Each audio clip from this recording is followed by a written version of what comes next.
Madame, monsieur, bonsoir. Merci de nous avoir rejoints. Nous sommes en direct sur Non-Stop People pour cette édition spéciale consacrée à Brigitte Bardot à l'occasion de son anniversaire. Eh oui, c'est ce samedi 28 septembre que la star a 85 ans et c'est l'occasion, pendant une heure, avec nos invités, de percer le mystère bébé.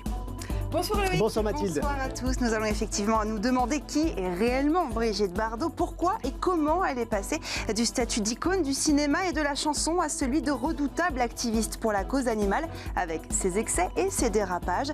Nous irons d'abord dans les rues de Paris pour voir ce que Brigitte Bardot évoque aux passants.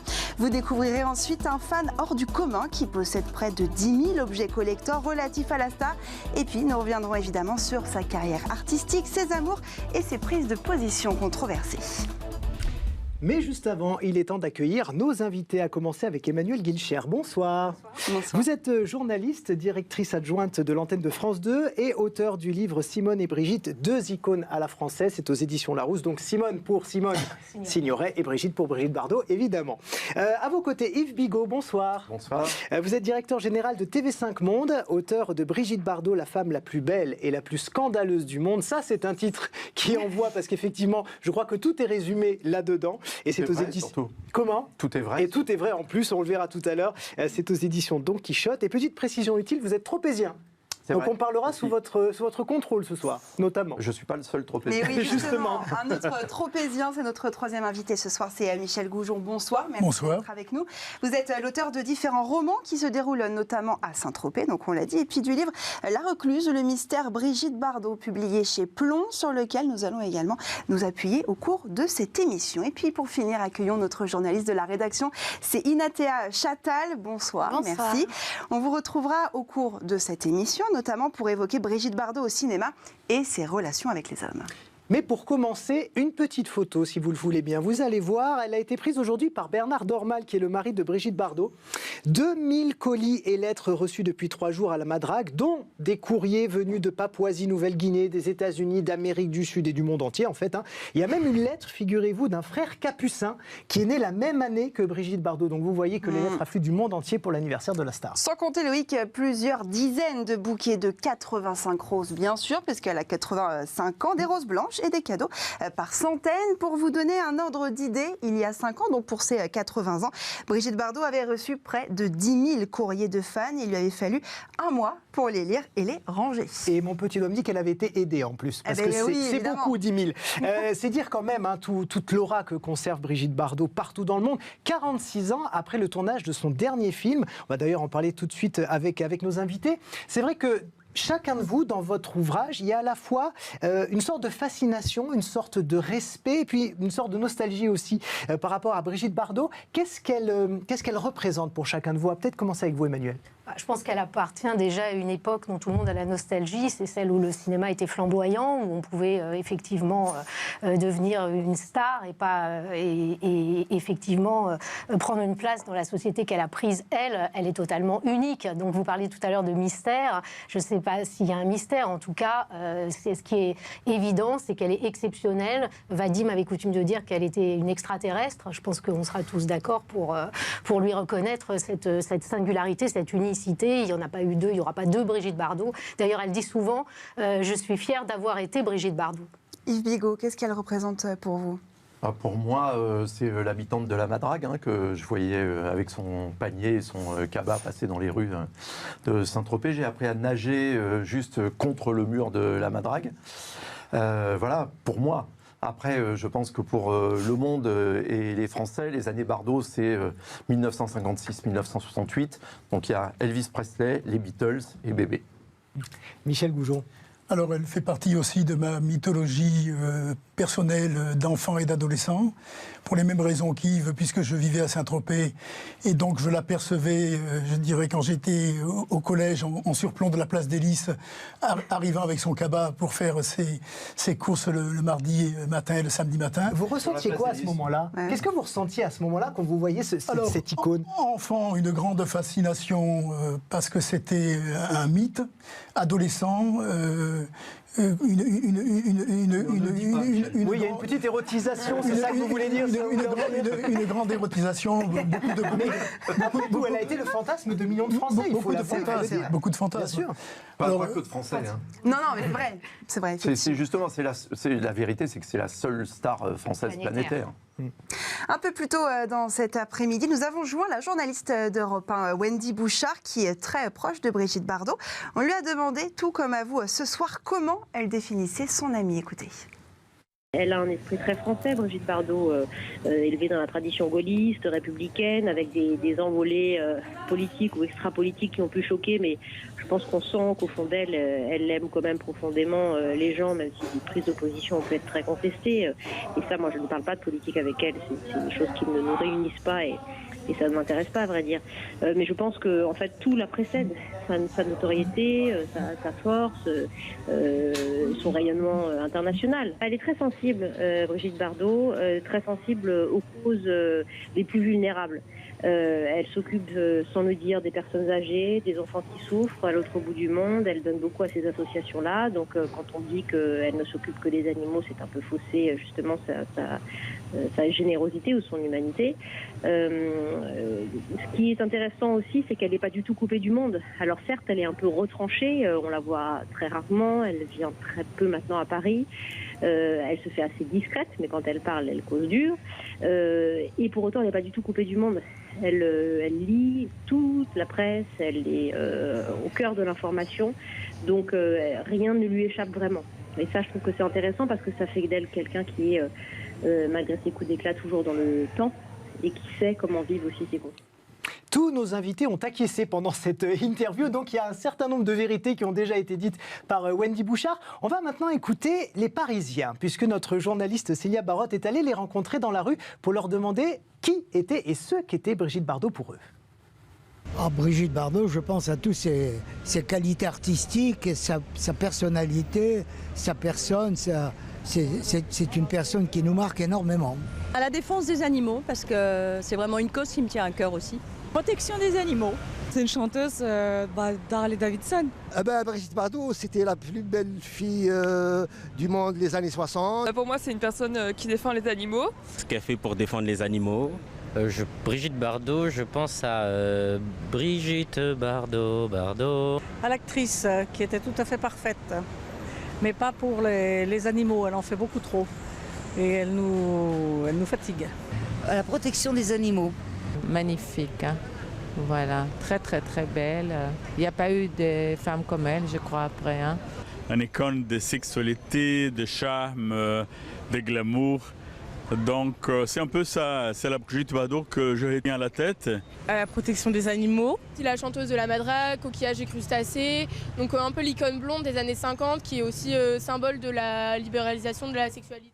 Bon, ce qui ressort quand même de ces témoignages, c'est vraiment la protection des animaux. Est-ce que ça vous étonne, Yves Bigot ? Oui et non. Ça m'étonne parce que évidemment, ça n'est pas pour ça qu'elle est mondialement connue et qu'elle a été mondialement connue.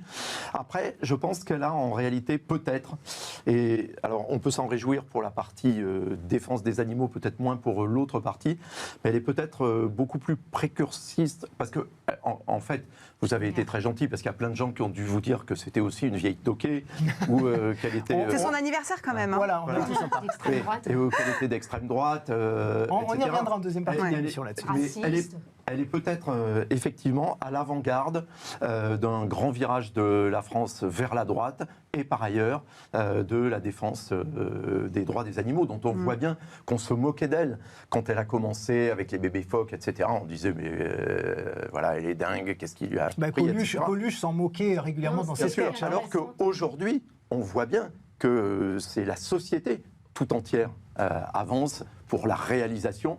En fait, elle avait raison depuis le début sur ce sujet. Emmanuel, vous vouliez compléter. Je voulais juste ajouter qu'elle avait été effectivement pionnière, avant-gardiste. Dès les années 60, elle va à la télévision avec des pistolets d'abattage pour expliquer ce qu'il faut faire pour que les animaux ne souffrent pas au moment de l'abattage. Et tout ça, on l'a effectivement un peu effacé grâce à sa carrière extraordinaire. Mais c'est pas un hasard non plus si elle marque pour les animaux, parce qu'elle a quand même arrêté le cinéma depuis 1973. Donc, et c'est un choix personnel et si elle réussit à ce que les gens gardent d'elle l'image de la femme qui défend les animaux, ça sera la femme la plus heureuse du monde. Elle dit souvent je me sens animale. Et puis je voudrais revenir sur quelque chose que disait Wendy Bouchard tout à l'heure, parce qu'elle a fait un portrait absolument parfait. C'est qu'on dit souvent c'est une misanthrope, elle est recluse. C'est vrai, mais parce qu'elle a été prisonnière à cause de sa célébrité, mais c'est pas du tout une misanthrope. J'ai eu la chance de passer 5 heures avec elle au printemps. C'est vrai qu'elle est au courant de toute l'actualité.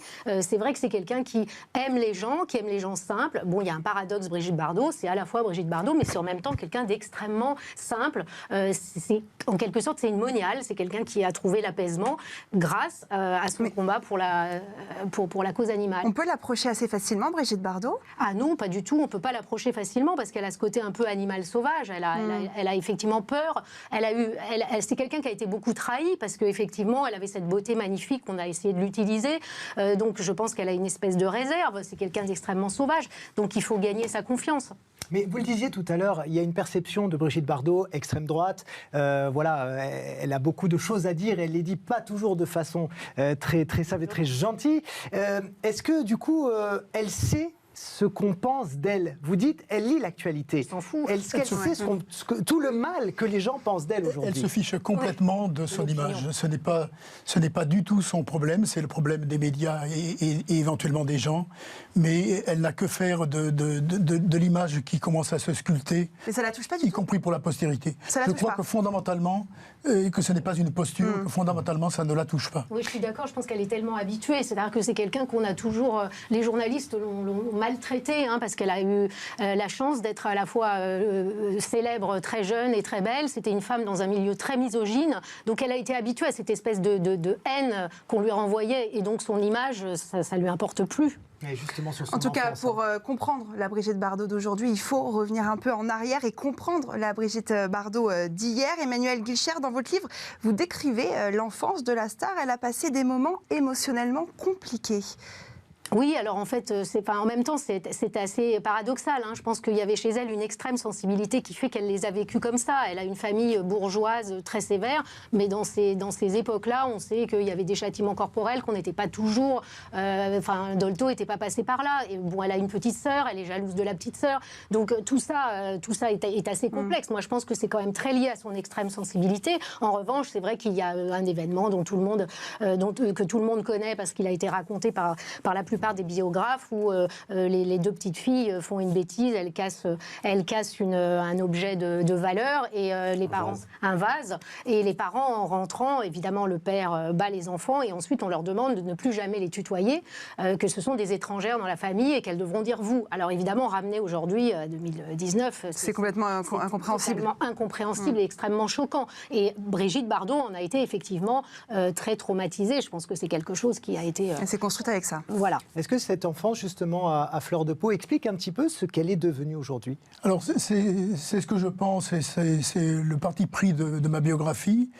L'enfance et l'adolescence expliquent beaucoup de la psyché de Brigitte Bardot et de ce qu'elle est devenue, effectivement, et une enfance ambivalente, comme le sont d'autres, mais singulièrement ambivalente, c'est-à-dire très heureuse, entourée des siens, en particulier de son grand-père qu'elle adorait, le Boom, et avec des incursions campagnardes du côté de Louveciennes, et puis cette rupture avec la potiche chinoise quand elle a 7 ans et demi, qui va en faire, pour toutes les raisons que vous avez évoquées, parce que à cette époque-là, d'autres familles étaient tenues à la sévère, qui va en faire le petit poussé, la paria de la famille. Donc effectivement, l'enfance et l'adolescence sont des filtres très importants pour expliquer Brigitte Bardot. Il ne faut pas oublier que sa maman trouvait qu'elle n'était pas belle, que c'était le vilain petit canard, que sa sœur était à la fois meilleure élève, qu'elle était plus jolie, ce qui paraît totalement hallucinant quand on voit les photos de Brigitte Bardot. Elle portait des lunettes, un appareil dentaire. Un peu disgracieux. Voilà. Enfin, ça a toujours été une jolie fille quand même. On va vous retrouver Natea Chattal, puisqu'on va partir même carrément à Saint-Tropez, sous le contrôle de nos deux tropéziens sur ce plateau. Absolument pas stressant. Non. On peut dire, donc on l'a dit, qu'elle en sort très rarement de Saint-Tropez. Alors comment est-ce qu'elle vit là-bas concrètement? Alors concrètement, il y a deux images. Il y a l'image déjà de cette relation Saint-Tropez et Brigitte Bardot, c'est vraiment indissociable. Ils ont une relation particulière, si je peux me permettre, c'est un peu « je t'aime, moi non plus ». Elle s'est établie là-bas en 1958 et c'est grâce à elle et à sa notoriété que les projecteurs se tourneront vers ce petit village de pêcheurs dont elle est tombée amoureuse. Elle y était déjà venue petite avec ses parents, puis en 1956, sur le tournage de « Et Dieu créa la femme », ses parents sont morts à Saint-Tropez, parisienne de naissance, mais tropézienne d'adoption. Entre Saint-Tropez et elle, c'est vraiment une vieille histoire d'amour. De 61 ans, elle a acheté 2 maisons, donc la Madrague dont on a parlé sur le plateau déjà, il y a 61 ans, et la Garrigue où elle passe ses journées depuis ses 82 ans. Elle a ses habitudes justement entre ces 2 maisons. Elle se réveille à la Madrague où elle passe ses nuits, puis prend sa voiture le midi avec ses 4 et 5 chiens, ça dépend. On a l'emploi du temps. Voilà, pour aller à la Madrague. Mais je vais vous expliquer pourquoi elle passe ses journées à la Garrigue. C'est tout simplement parce qu'il y a trop de touristes. Elle est victime de sa notoriété à Saint-Tropez. Ah, mais il y a des bateaux qui passent devant la Madrague, c'est ça, hein, qui la scrutent de loin. Ouais. Et justement, il la scrute de loin et c'est en fonction, il y en a une douzaine par jour. Il s'approche très près, même s'il y a des règles, hein, il y a des restrictions. Mais il s'approche tout de même très près avec des haut-parleurs et puis il hurle. C'est la maison de Brigitte Bardot, vous pouvez la prendre en photo. Alors forcément, ça fait un boucan énorme. Ça devient invivable pour elle et son mari. Donc la journée, ils ne peuvent plus sortir ni sur le ponton, ni se baigner. Et du coup, ils décident de passer leur journée directement à la Garrigue, même si les murs sont très hauts, hein, on les voit sur les photos, les murs de cette maison. C'était pour justement éviter les paparazzis à l'époque. Et bien maintenant, on ne peut pas empêcher les touristes de se baigner, évidemment. Elle a remplacé le nom de sa maison par une autre pour dissuader, mais les plus curieux restent. Et surtout, elle se fait voler quelques objets. Par exemple, les gamelles qu'elle laisse dehors pour les chiens errants, pour les animaux errants. Et bien ça, tout ça, c'est enlevé. Elle est obligée de les fixer. Voilà. Et c'est exactement ça. Ça s'appelle le Toutous Bar, sa maison. Elle a été enlevée. Mais évidemment, les plus curieux restent. C'est plus calme pour elle à la Garrigue, puisque tout simplement, elle a ses animaux là-bas. Mais elle a vraiment de tout. Des pigeons, des canards, des oies, des chiens, des chats, des sangliers sauvages aussi qui y passent, justement. Alors, c'est vrai qu'il y a le côté tourisme à Saint-Tropez. Ça, c'est sûr que quand on y va, on veut tous apercevoir Brigitte Bardot. Mais quand même, il y a le véritable amour des Tropéziens pour bébé. Tout à fait. Il y a vraiment un hommage et une certaine fierté qu'on ressent de la part des Tropéziens. Déjà en 2017, le musée de la gendarmerie et du cinéma de la commune lui rend hommage avec une exposition dont on retrouve les photos sur sa vie à Saint-Tropez. On la retrouve sur des photos inédites parce que ces photos ont été prises par des photographes amateurs à l'époque dans cette charmante ville de pêcheurs. Il y a même un hôtel dont une des chambres porte son nom, Brigitte Bardot, tout simplement parce que c'est là qu'ils se sont rencontrés avec un de ses 4 maris, Günther Sachs. Voilà, exact. Ah, c'est mieux avec l'accent, effectivement. Un milliardaire qu'elle épousera donc quelques mois à peine après leur rencontre et qui d'ailleurs fera larguer des brassées de roses en hélico sur la Madrague. Voilà, tout ça pour la faire fondre. Et c'est d'ailleurs ce qui a participé à la notoriété de la ville de Saint-Tropez. Elle a une statue à son effigie à l'entrée de Saint-Tropez pour célébrer ses 83 ans. Ils lui ont donc érigé cette statue. C'était en 2017, un bronze d'une BD érotique de Manara. Ah, Manara. Voilà. Et ça vous laisse rêveur, Loïc. Oui, mais je crois que Yves et Michel aussi doivent connaître Manara. Oui, bien sûr. Voilà. Oui. Non, mais c'est parce que c'est... Pas personnellement. Non, c'est une collection BD, très connue, effectivement, de bandes dessinées érotiques qui sont et ça a été inspiré de Dieu à la femme, d'ailleurs. Donc, un hommage que la ville a voulu rendre à l'actrice, car Saint-Tropez, c'est vraiment indissociable de Brigitte Bardot. On sent donc une certaine fierté de la part des habitants, des Tropéziens, mais aussi de la part des commerçants. Les boutiques de touristes à Paris, on vend surtout des tours Eiffel, tout ce qui est paysage, monuments. Et bien là-bas, on vend tout ce qui est à l'effigie de Brigitte Bardot. Des porte-clés de Brigitte Bardot. Exactement, des porte-clés ou encore tout ce qui est Vichy, tout ce qui rappelle l'époque Brigitte Bardot, effectivement, des années 60. Alors, même si l'actrice l'a dit cette année, qu'elle regrettait un petit peu que la ville soit devenue une ville de milliardaires, de la jet-set, elle en est un petit peu responsable. C'est elle qui a mis les projecteurs sur cette ville, mais au final, elle le rend bien parce que ça restera une histoire d'amour éternelle. Elle a déjà fait toutes les démarches pour pouvoir être enterrée à la Madrague, justement pour finir ses jours dans ce sanctuaire pour animaux qu'elle a ouvert. Et justement, elle finira avec un musée pour justement les entrées, les billets, les tickets. Tout l'argent sera reversé à son association, à sa fondation Brigitte Bardot. Eh bien, merci beaucoup, Inatia. Donc, on a bien compris que Brigitte Bardot était gravée dans le cœur des Tropéziens, mais il y a un homme qui l'a dans la peau, et au sens strict, vous allez comprendre dans un instant. Il s'appelle Bruno Ricard. Il possède une collection unique au monde composée de dizaines de milliers d'objets relatifs à la star. Il la connaît très bien, il la côtoie régulièrement, et notre journaliste Célia Barotte l'a rencontré. Et ça, c'est très rare, c'est une pièce rare. Parce que c'est visuel et c'est très sympa à voir. Et des pièces rares sur Brigitte Bardot, ce n'est pas ce qui manque dans la collection de Bruno Ricard. Son coup de foudre pour bébé remonte au début des années 90 dans un vide-grenier. Depuis, il est le plus grand propriétaire d'objets à l'effigie ou ayant appartenu à la star du cinéma. C'est ma passion du matin au soir. J'y consacre un minimum de 4 heures par jour depuis 30 ans. Je ne sais pas si vous vous rendez compte. On va dire c'est de la folie. Non, c'est ma passion. Alors ça peut paraître paradoxal par rapport à d'autres personnes qui admirent Brigitte. Moi j'ai connu Brigitte par rapport aux animaux. Après j'ai appris à connaître la femme qu'elle est toujours. C'est pas, évidemment, on ne peut pas parler de Brigitte Bardot sans parler de tout ce qu'elle représentait pour la femme. Non. Brigitte est unique. Tableaux, bobines de films, CD, parfums et même tenues officielles, Brigitte Bardot est partout chez Bruno Ricard. Au total, c'est environ 200 000 objets et 15 000 revues qui lui sont consacrées, toutes venues du monde entier. Le fameux aigle de la Harley-Davidson. Et il y a eu 3 motos qui ont été préparées justement pour le clip de Gainsbourg et de Brigitte Bardot. Et ça, c'est une pièce exceptionnelle. Il n'en existe que 3 ou 4 dans le monde. Ah, je vais le déballer. Et ça, c'est exceptionnel. C'est une partie, enfin, c'est même pas une partie, c'est le soutien-gorge en métal que Brigitte avait dans le film Boulevard du Rhum, avec Lino Ventura. Aujourd'hui, Bruno Ricard n'est plus un simple admirateur de Brigitte Bardot. L'interprète de Bonnie and Clyde s'est liée d'amitié avec le collectionneur. Elle supervise ses expositions et lui a même autorisé la rédaction d'un livre intitulé Bibliographie. J'ai la chance de pouvoir aller chez elle. Quand je suis sur Saint-Tropez, c'est pas parce que j'allais régulièrement à Saint-Tropez que je l'embêtais chez elle. Non. Elle sait que je suis là, elle dit bah, viens boire un coup, puis on discute et tout ça. La dernière fois, on est resté quasiment 4 heures à discuter. Pour ce passionné, pas question de se séparer de sa collection pour l'argent, sauf si c'est pour la bonne cause. Fin 2020, Bruno Ricard participera à une vente aux enchères au profit de la Fondation Brigitte Bardot. Bon, on l'a vu, c'est un des fans les plus importants de Brigitte Bardot. Peut-être qu'on va réussir à comprendre pourquoi est-ce qu'elle attire autant de passion, Brigitte Bardot?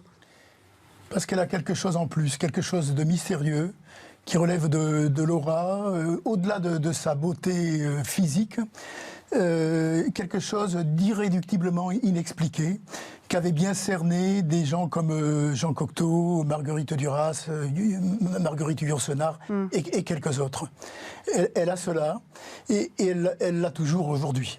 Yves Bigot, est-ce que c'est simplement parce qu'elle a fait fantasmer toute une génération avec un film, ou est-ce que c'est beaucoup plus que ça? Les deux. C'est-à-dire qu'elle est devenue une icône planétaire uniquement avec « Et Dieu créa la femme » et à la fois le scandale, mais la fascination que sa liberté, tout autant que son physique, ont exercé sur la planète entière, ou en tous les cas la planète de l'époque, c'est-à-dire l'Europe, les États-Unis, le Brésil, etc. Ça en a fait, en l'espace de quelques mois, une superstar planétaire et la scandaleuse du siècle en même temps. Et donc, elle fascine totalement à travers ça. Après, il y a son personnage, évidemment, qui joue beaucoup ici. Et puis, une carrière. Alors, il faut toujours les artistes, il faut toujours les juger à leur sommet, pas à leur moyenne. Bah, vous prenez Et Dieu créa la femme, Le Mépris, et vous avez une des meilleures comédiennes françaises. Bah justement, on va parler cinéma avec Inatea, on vous retrouve. Est-ce qu'on peut dire que Brigitte Bardot est une légende du 7e art? Oui, on peut le dire, effectivement. C'est, comme on vient de le dire, c'est la star française qui est connue vraiment mondialement. Elle est issue d'une famille bourgeoise, on l'a déjà dit en début de journal, d'édition. Elle se destinait à être mannequin, enfin en tout cas elle a commencé mannequin. Elle voulait être danseuse surtout, elle avait pris des cours de danse classique. Elle ne s'était pas du tout destinée à une carrière d'actrice et elle a commencé sa carrière en 1952 aux côtés de Bourvil dans le film Le Trou Normand. C'est en 1956 pour le Festival de Cannes qu'elle décide d'éclaircir sa chevelure, le blond doré dans laquelle on la connaît, et c'est grâce à cela qu'elle va trouver le financement justement pour financer le film Et Dieu créa la femme de Roger Vadim, qui fera d'elle sa muse. Elle jouera Juliette, une jeune femme de 18 ans courtisée par 3 hommes. Carton plein pour ce film puisque c'est le premier film français à se classer